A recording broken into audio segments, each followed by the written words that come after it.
That's pretty smart. Thanks.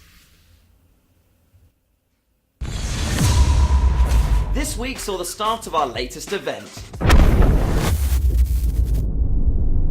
With the airship now plummeting to the ground, it's up to you to collect as many limited time trinkets as possible. To unlock them, you'll need vectors, and you earn them simply by playing, but you can earn bonus vectors in ranked. As an extra incentive, once you've collectively earned 30,000 lifesaver trinkets, we'll release a sneak peek at a section of Dockyard for you to enjoy. So far, you're just over 25,000 away, so get to it. In one of our previous dev videos, we let you know about our next map in the works called Heist. In it, we asked you to drop us your questions for AK to answer. So, without further ado, here comes AK to hit you with some knowledge.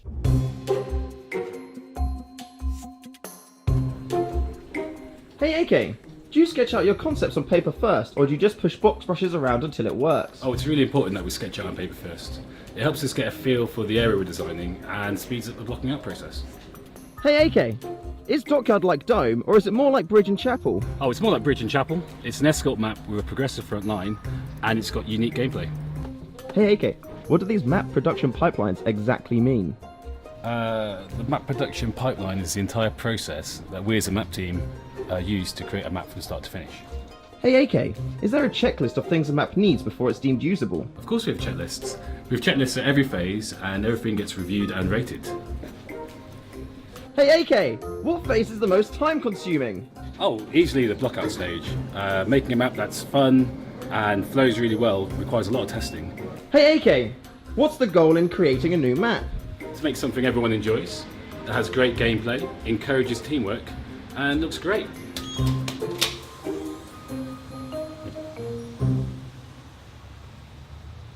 We'll answer more of your questions in the coming weeks, so make sure you're following our social channels so you don't miss out. Who has the coolest crosshair? We want you to get those creative juices flowing and show us your best designs. Make a short YouTube video of you using your crosshair and tweet it to us. Then our favourites will get featured in next week's video. In our most recent update, we reworked our ranked matchmaking algorithm to improve ranked match balance. And we're happy to say that this has worked, as the elo difference between teams has been significantly reduced. So jump into ranked and enjoy. We've also updated our penalty system, so now they're correctly given if players drop out from a pre-game lobby. For those of you that didn't know, I have a black belt in karaoke, so it brought a happy tear to my eye when I saw Tontu's edit of Bonza singing It's Raining Men. It's hallelujah. Just check it out. Last week the most reported issues were ranked match balance, bugs, and game not opening. For ranked match balance, we're carefully monitoring the improvements we made to the algorithm earlier this week. And for bugs and game not opening, if you're experiencing anything that you feel isn't right, then please both head over to the bug mega threads on the official forums and Reddit, and also please drop us in a support ticket too. Now get to paint and design us some crosshairs. We want to see some masterpieces. And subscribe, because how else are you gonna know if you're a winner?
Very well done, my friend. Check to move to the next place and meet my friend Vayusa.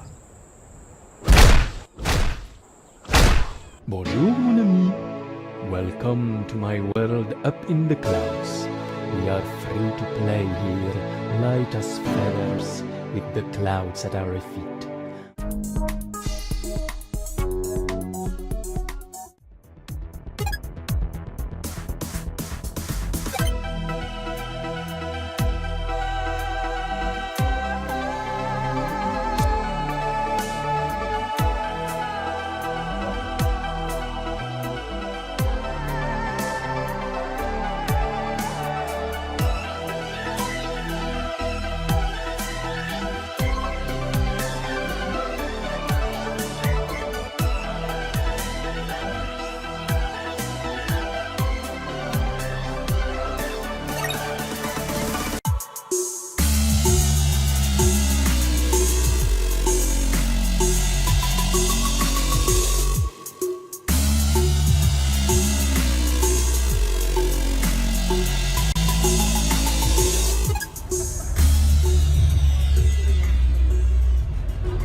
Hello and welcome to Let's Play with the Designer. This is Fourtex Jugo. I'm Lauren. I'm one of the development team at Salty Dog Digital. I'm also the primary architect of most of the mechanics in Fourtex Jugo, and I design the campaign levels. Alright, let's play.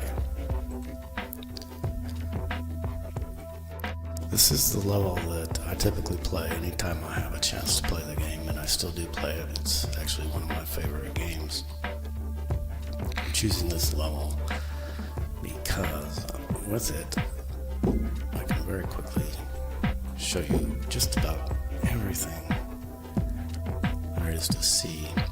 Let me pause it here. Okay, so first thing is I'm going to turn this down a little bit. Alright. So I'm going to be explaining quite a few things, but for now I'm going to say that with one exception, you're looking at every single playing piece you'll ever encounter in the game. You see you have some number particles. These with the 3-part symbol inside are pi particles. This is a nom, N-O-M, stands for nominal particle. And I'm going to make the other counterpart to that, which is a black one. Think of that as something like a little solar system symbol.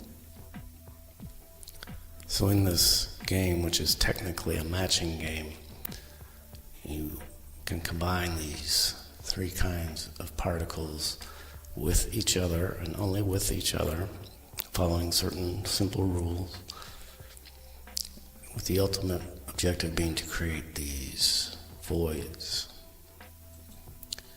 And then, well, let's back up now and start all over, and we'll come back to this level and see if it looks any different when we're done.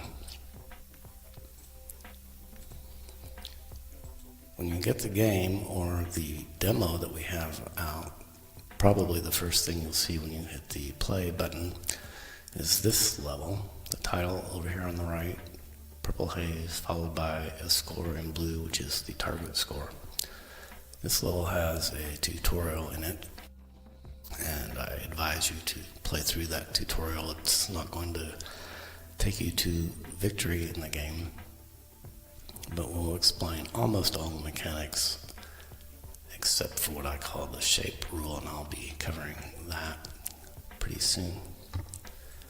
In this game,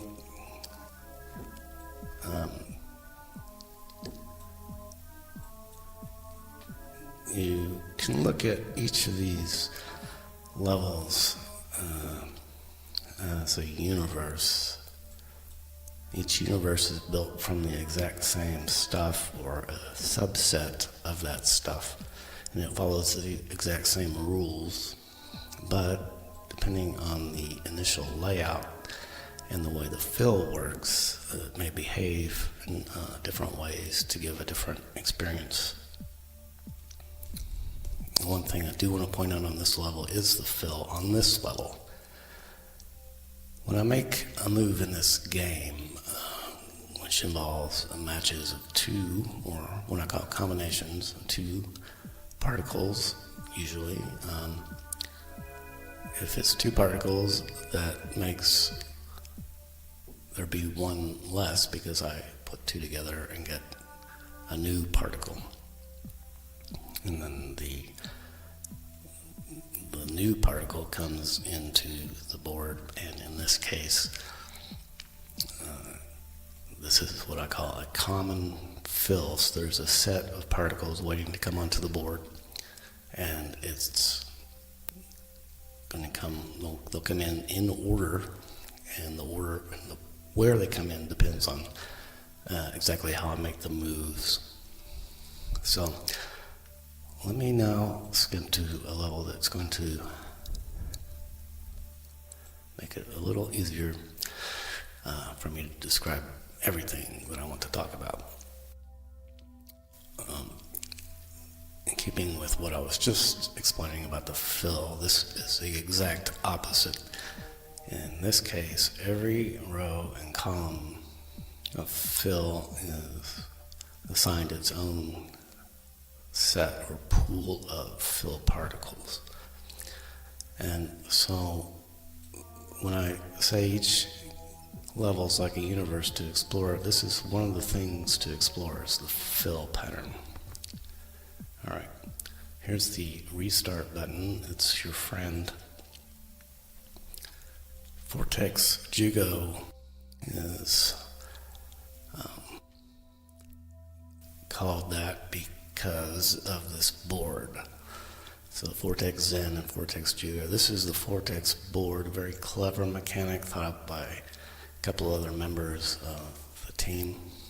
And when we finished up Zen, I thought, well, this board could make for something other than a casual game, a match 4 game. It could make a pretty good strategy game. And I want to explain these board mechanics to you now. So, first of all, this is a center gravity fill system. And fill particles come in here on the very edges of each wing. So in this case, we see 4s all the way around.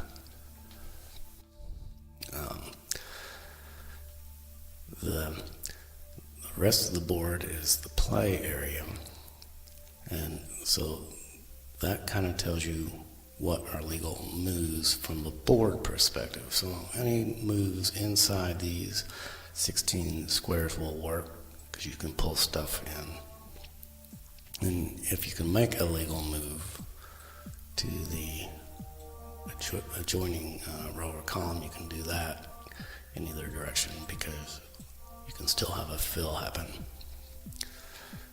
Alright, in a typical match game, you make a move and any new particles that need to come in to fill empty places come from the top like that. In a center gravity fill system, if I make a move from east to west, then the fill comes from the east, and if I move south to north, the fill comes from the south, etc. Okay, the remaining mechanic of the board itself involves these darkened tiles you see here. Basically, this is the level completion mechanic, and what happens is the very first time a combination is made on a particular tile, that tile darkens. Now, that darkness doesn't move around, that's fixed. And the idea is this is a visual indicator of whether you made matches on all of the visible 16 central tiles. And as soon as you have done that, the level will end. Your turn will be over, and if Jugo has a turn, Jugo takes that turn, and then the game is over. If Jugo doesn't have a turn, the game is over. Alright, so that's the board, and now what I want to do is explain to you the idea, the vision I had in mind while I was developing this game. So I asked you to consider this entire board here as some kind of a chamber. Consider it part of something like a particle accelerator, what they used to call an atom smasher. And in this atom smasher, we have 3 different kinds of things that we can smash together. We can smash each thing only with a similar thing. And now let's explore all the rules of smashing things together. So, number particles. Looks like we can combine the same number particle. And when we do, we get the next higher number. Alright, I think that's pretty clear. So, if I was playing this for the first time, I might just keep doing this. I want to see what's going to happen. So we see a sequence of numbers, and now something's different. We go up to 14, and it looks like now we start to descend again, and that's in fact what happens. So it turns out 14 is the highest possible number particle. What happens when we combine two of those? Well, we're going to get the second kind of particle. Let's see that. It's a pi. And I'll explain why it's called a pi in a little bit. Now, you see we've made quite a few moves. We haven't scored very many points. When I was developing this, it seemed to me that it was a bit tedious to make these pies, and you do have to make them if you don't already have some. So I made up a shortcut, and also got the name of the game from this. So 14 and 14. Let me see if I want to make one for you. Oh, here we go. I got some 14s. 14 and 14 would make 15, and in Japanese, the words Jugo, I think if I'm pronouncing it somewhat correctly, literally translates as 10-5, but it's how they say 15. That's where the name of the game comes from. 15, something happens, and instead of a number, we get something else, and we get a pi. So what I'd like to do is make the third remaining pi for you. Here will be the yellow pie, I call it lemon pie. You see, each of these pies has the same symbol inside, so we know we can always combine things that are the same according to rules. The rule for pies is a lot simpler than the rule for numbers. Any two pies will combine, and the idea is that, let me see if I can make this happen here. All right, we'll get the third and final kind of particle when we do that. The rule is very simple, and if we combine two of the same pies, such as these two red ones, we'll get the white. If we combine any two different pies, we'll get a black one. All right. So that's all of the particles. The rule for these nominal particles is even simpler. Opposites combine. That's it. And that makes a void. We've come full circle. So again, considering this whole thing to be some kind of atom smasher, we've gone through our numbered elements. We've finally been able to smash those together to get some very basic, something like subatomic particles.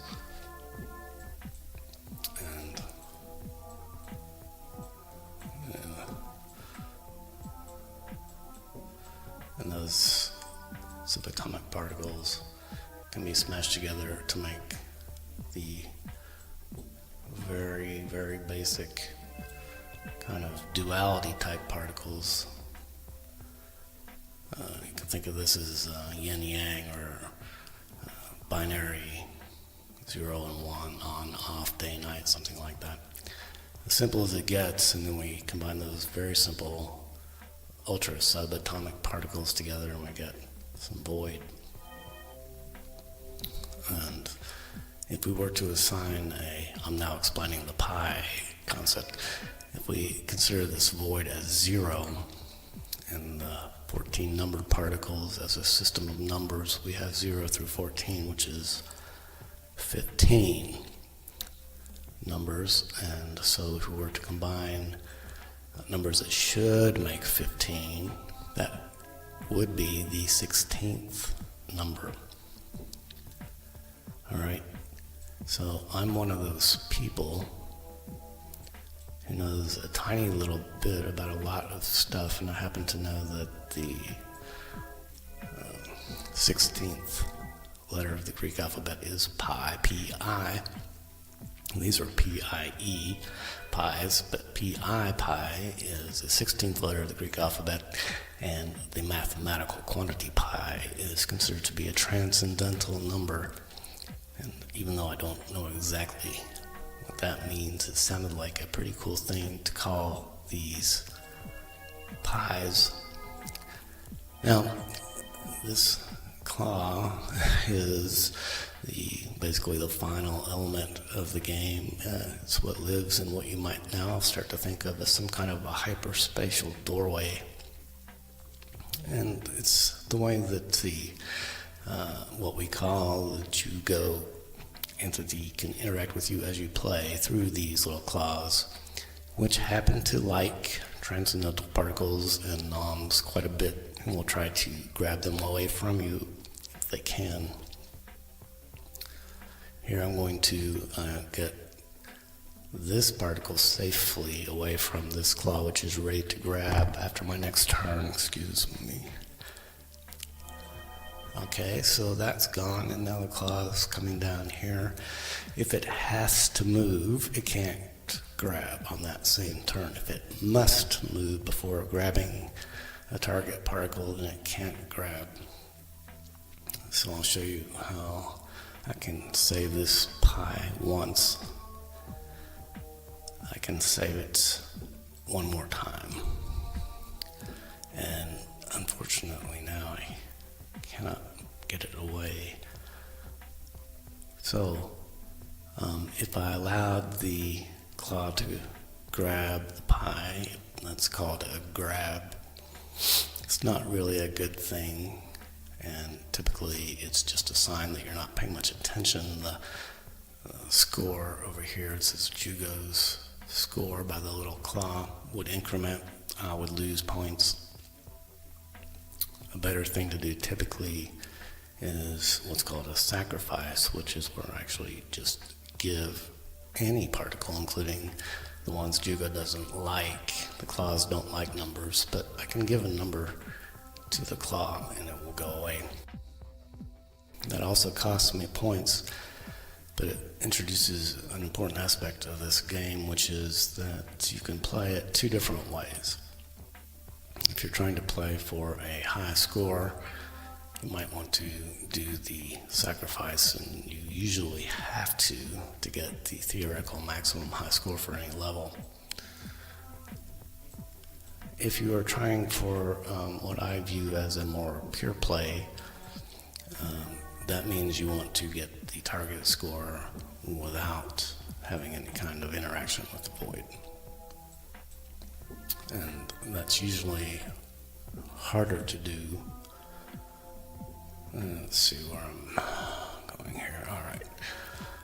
So you see on the sacrifice that I made earlier, that cost me 150,000, but here I made some moves, scoring some points along the way, and now I'm going to get another 150,000 back. So that's how I can leverage up a higher score by playing that way. The original idea behind the 1-star level is that somebody who had some difficulty playing for the target score could play the game more casually. And so in fact what we do is give 1 star if you are managing to successfully complete the level, such as this move here would do. So that's a 1 star because I didn't get this target score. All right. Fourtex Jugo was not designed to be a disposable puzzle game. It was more of a game framework, like the Sudoku and Killer Sudoku, that kind of inspired me to make this game, which I was hoping would have a little bit more balance in that I could bring both hemispheres into play. The math puzzles, not only is it constant math, but it seemed just very exclusively what for most people is left brain analytical. The idea behind Fourtex Jugo was a set of what I think is a reasonable number of mechanics that would virtually force the intuitive mind to help out by taking a holistic view of the whole puzzle, so that once the initial mechanics were relatively familiar to somebody, they could make moves fairly naturally, fairly rapidly, fairly intuitively, and have a challenging puzzle game. So this level I play is one of the 3 dailies that reset their layout slightly every 24 hours. It's typically extremely difficult because when I'm playing a puzzle game, that's what I like. So it looks like I'm actually doing pretty well here, somewhat surprisingly. I'm not really very good at thinking while I speak.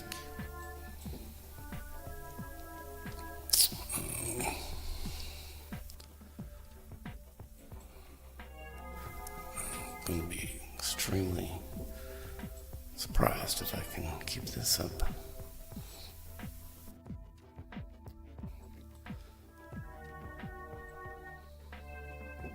I have a bit of a problem with these claws.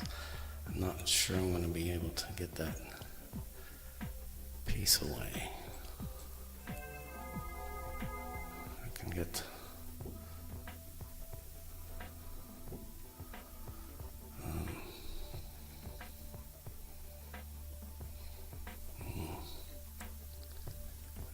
let's just... Okay, this one's getting pretty hot or excited, depending how you look at it. Yeah, so here I am, and typically if I were playing through this for the first time, this is where I would probably decide to keep going because I've actually done pretty well. And I would see if I could go ahead and get a 2-star win, so I would make a move such as that. And make another.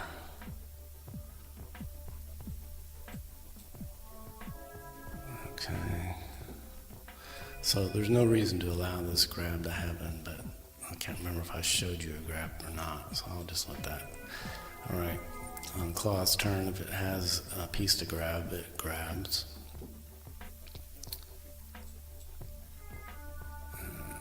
Try now is keep on going. Okay, that's pretty fortunate. And so I have another grab, and I'm not really wanting that anymore, so.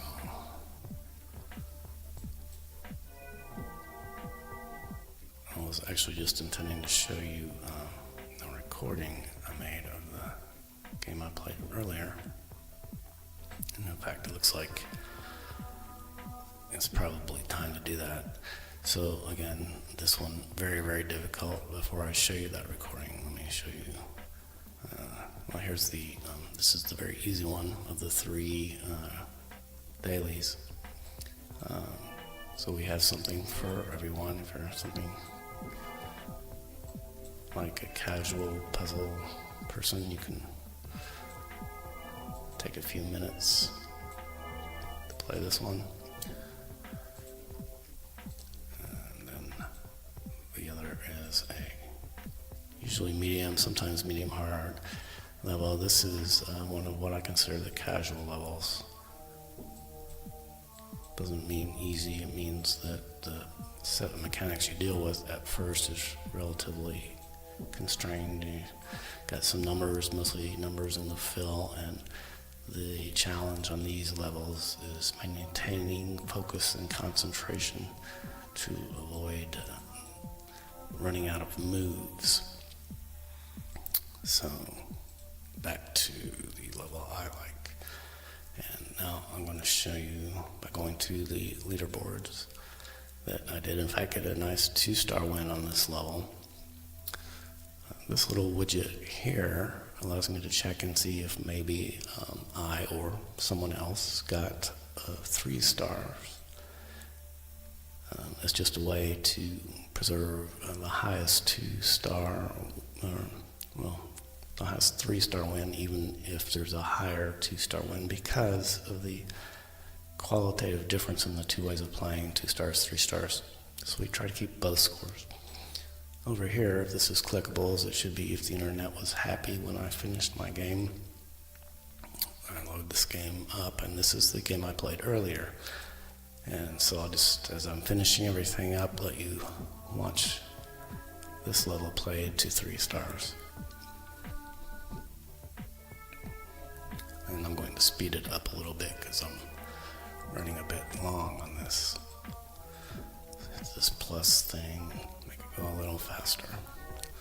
You can look at other people's games. So for instance, if you're really stuck on some level and somebody else has played it successfully, you could just go to the leaderboards and click on their game to see how they got through some portion of it.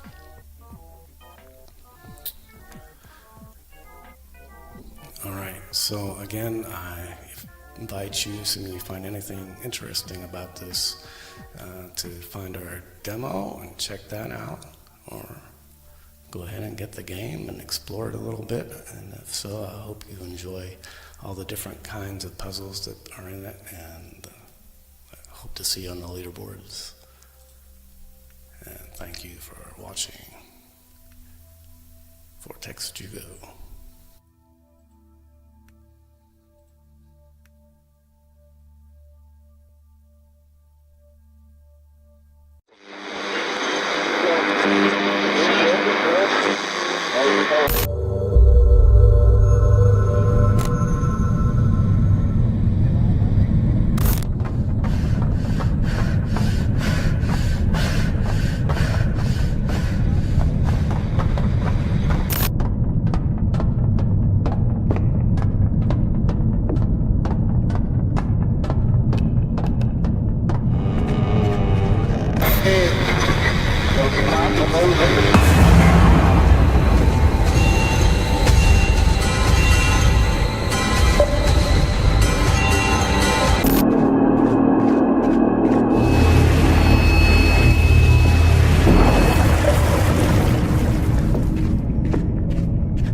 After years of hard work, we finally celebrate our greatest achievement.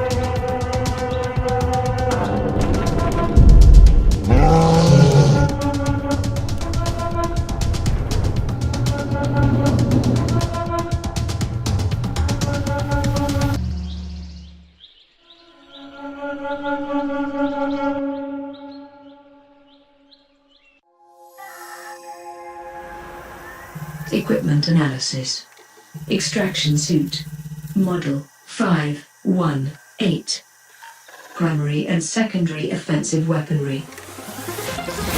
Form. Highly volatile alien substance encapsulated in military-grade synthetic casing. Initiate first step of offensive sequence. Throw the all-bat enemy drones. Second step, initiate reflex system. Reflex monitoring display located on the back of your secondary weapon. Fire weapon.